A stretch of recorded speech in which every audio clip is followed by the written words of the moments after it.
जय हनुमान ज्ञान गुण सागर, जय कपीस तिहु लोक उजागर, रामदूत अतुलित बल धामा।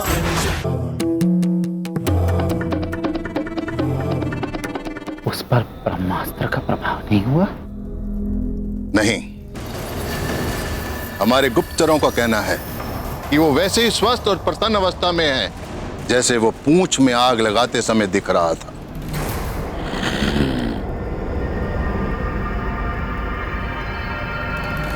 ये कैसे संभव हो सकता है? ब्रह्मास्त्र के आगे इंद्र क्या, मुझे भी झुकना पड़ता है। वो जटाधारी राम भी तो ब्रह्मास्त्र के आगे विवश होकर अचेत पड़ा हुआ है। ये वानर कैसे प्रभाव मुक्त रह सकता है? यही तो घोर आश्चर्य है। तो क्या वो वानर तथा कथित परम ब्रह्म नाम और मुझसे भी अधिक शक्तिशाली है? आपकी बात तो मैं नहीं जानता। जहां तक उन दोनों का संबंध है तो हनुमान स्वयं को श्री राम का तुच्छ दास बताता है। केवल राम, केवल राम।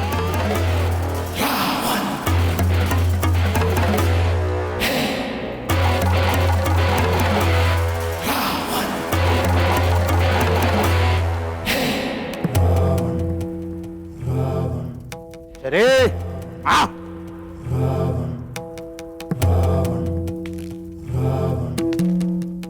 कोई मेरी शक्ति को कम करके आंकने की भूल ना करे। मेरे पराक्रम से इंद्र भी हर हर कांपता है। ग्रह नक्षत्रों को मैं अपनी इच्छा से जहां चाहे अपनी इच्छा से घुमाता हूं। मेरे अतिरिक्त वो कौन है जिसने महादेव शिव शंकर के निवास कैलाश को हिला कर रख दिया हो? मेरे अतिरिक्त है कोई ऐसा तपस्वी जिसने 10 सहस्त्र वर्षों तक तपस्या की हो और हर 1 सहस्त्र वर्ष अपने एक एक शीश को स्वयं काट कर अर्पित कर दिया हो?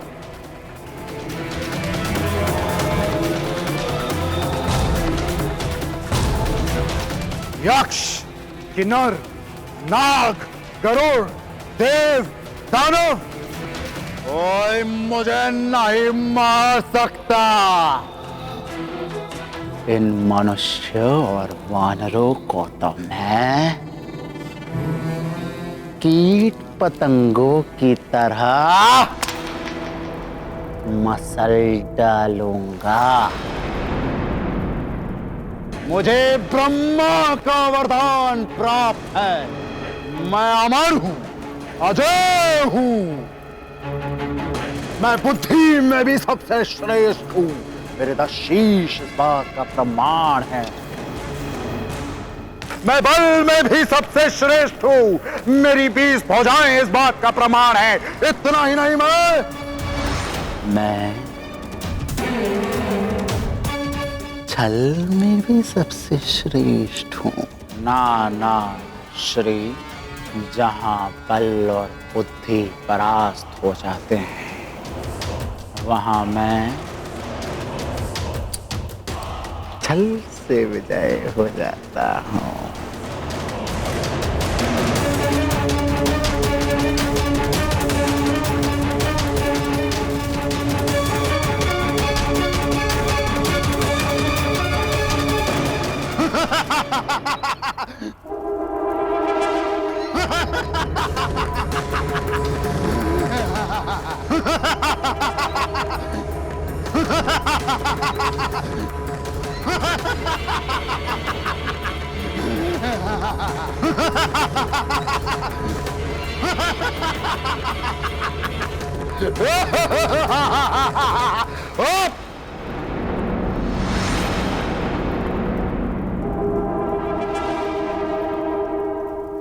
काल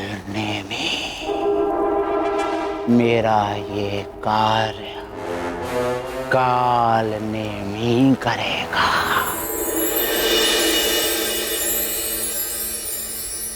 कालनेमी बड़ा ही मायावी था। अपनी माया के बल पर वो धरती, आकाश और पाताल में भी जा सकता था। उसके पास एक ऐसी सिद्धि थी जिसकी सहायता से वो मन की गति से तीनों लोकों में कहीं भी चला जाता था।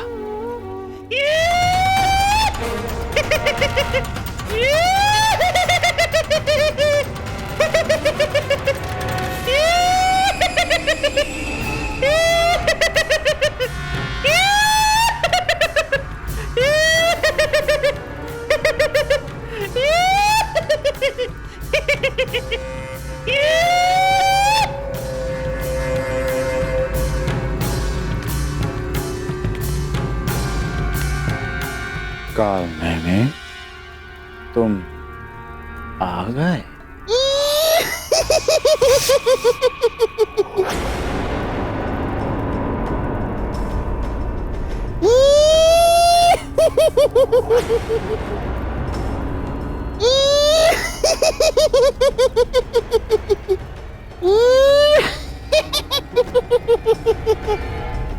ये विनोद का समय नहीं है कालनेमी। ये विनोद का समय नहीं है कालनेमी। मेरे धैर्य की परीक्षा मत ले कालनेमी। कालनेमी, मेरी धैर्य की परीक्षा मत ले।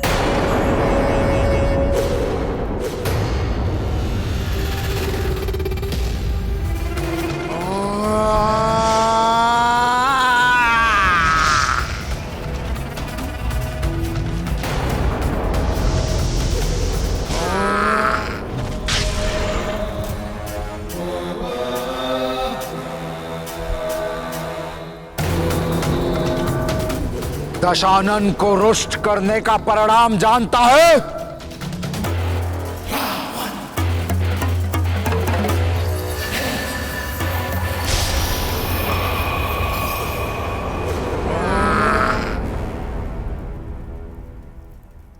लंकेश, छल, कपट, ये तो कालनेमी के अंग रक्षक हैं लंकेश।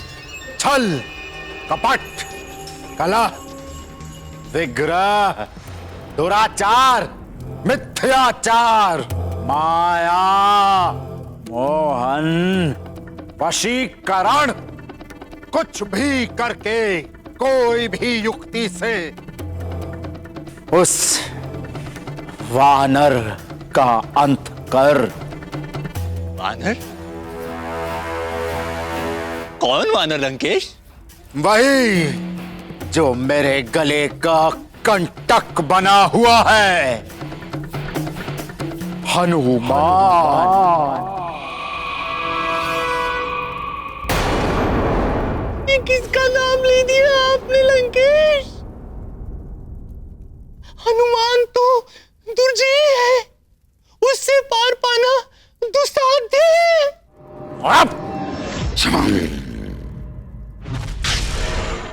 यदि तुमने ये कार्य कर दिया और हनुमान नामक कंटक निकाल दिया तो ये दशानन का वचन है कि तुम्हें लंका सहित पृथ्वी का आधा राज्य दे दिया जाएगा।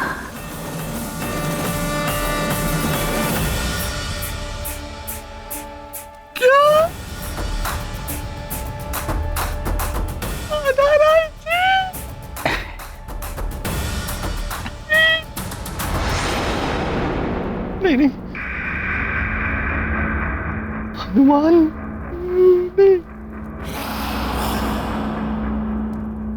यदि तुमने ये कार्य ना किया तो यह भी दशानन का वचन है कि तुम्हारी जीवन लीला का अंत इसी क्षण कर दिया जाएगा।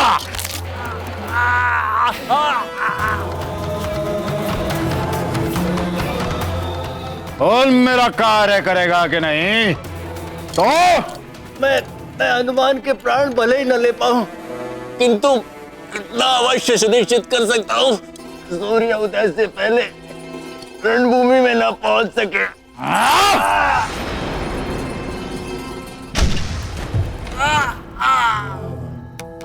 तू बस उसका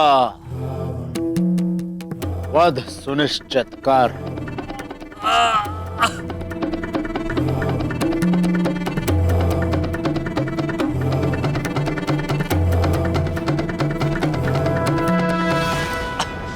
लंकेश, जो कुछ संभव हो सकता है मैं वही बता रहा हूं।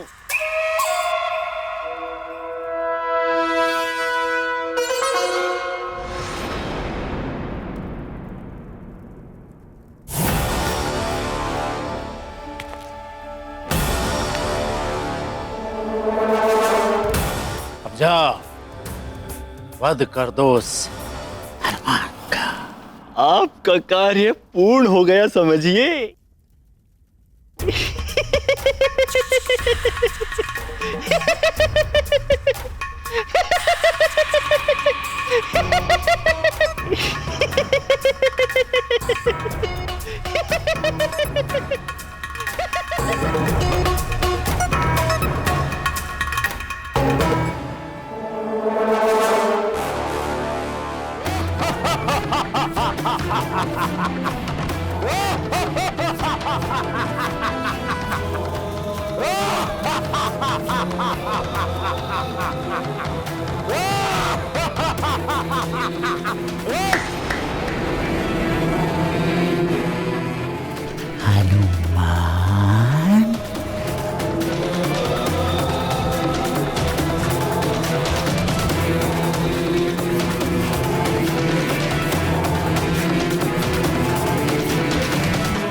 हनुमान,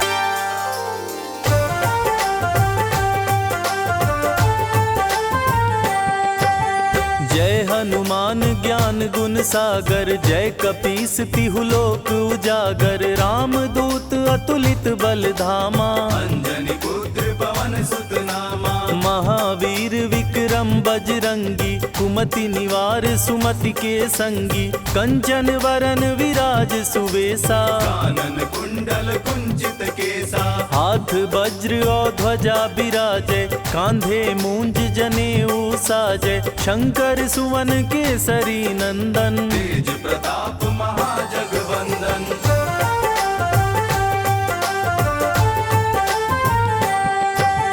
विद्यावान गुणी अति चातुर, राम काज करिबे को आतुर, प्रभु चरित्र सुनिबे को रसिया, राम लखन सीता मन बसिया। कालनेमी आंजनेय हनुमान की हत्या का प्रबंध करने के लिए वो एक पल में ही पाताल जा पहुंचा।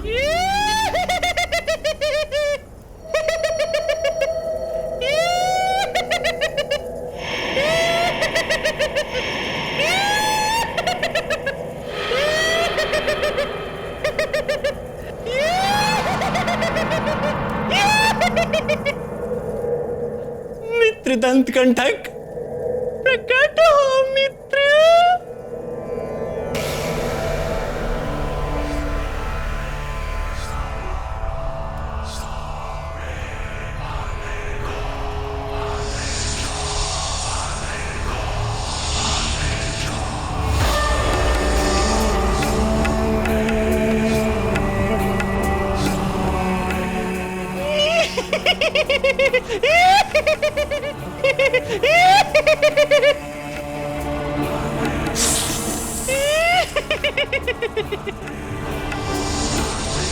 मित्र, तुम्हारे अपने मित्र कालनेमी की सहायता करने का क्षण आ गया है मित्र।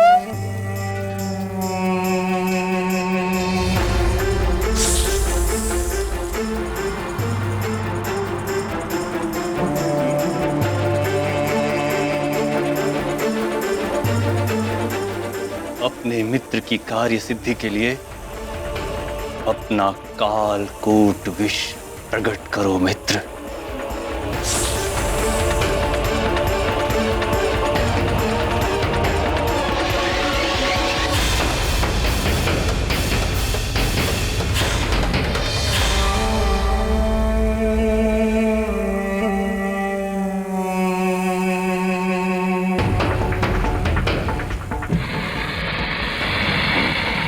धन्यवाद मित्र, धन्यवाद।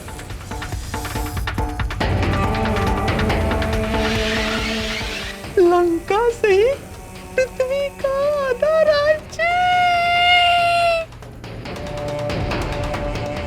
हनुमान। कालकूट विष लेने के पश्चात कालनेमी एक पल में ही द्रोण पर्वत पर जा पहुंचा और एक तपस्वी का रूप धरकर शिला पर बैठ वो पाखंडी भगवान भोलेनाथ के मंत्रों का जाप करने लगा।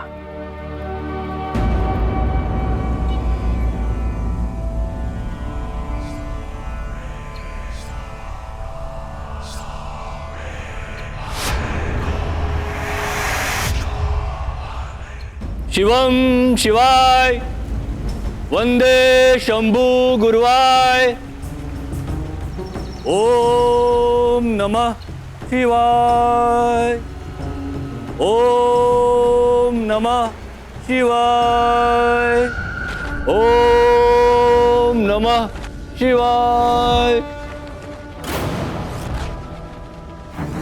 ओम नमः शिवाय, नमः शिवाय, ओम नमः शिवाय। जय श्री राम। ओम नमः शिवाय, ओम नमः शिवाय, ओम नमः शिवाय। मुनिवर, मेरा प्रणाम स्वीकार करें। मैं केसरी पुत्र हनुमान प्रभु श्री राम का तुच्छ दास हूं।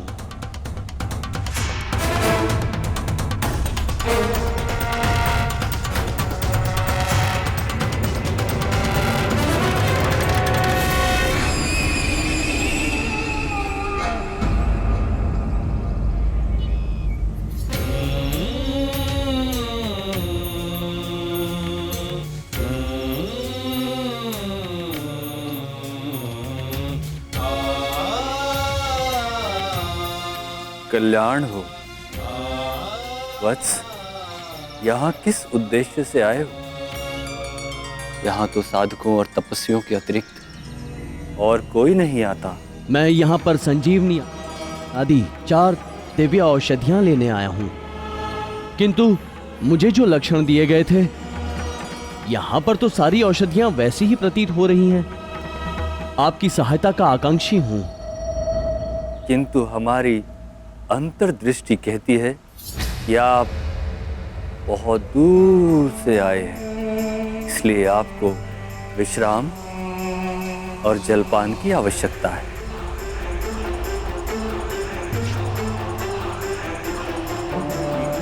ये लीजिए।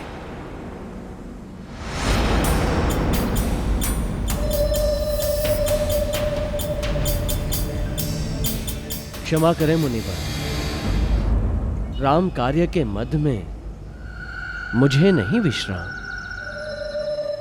ठीक, विश्राम नहीं करना चाहते ना करो, किंतु ये शीतल जल तो ग्रहण कर लो।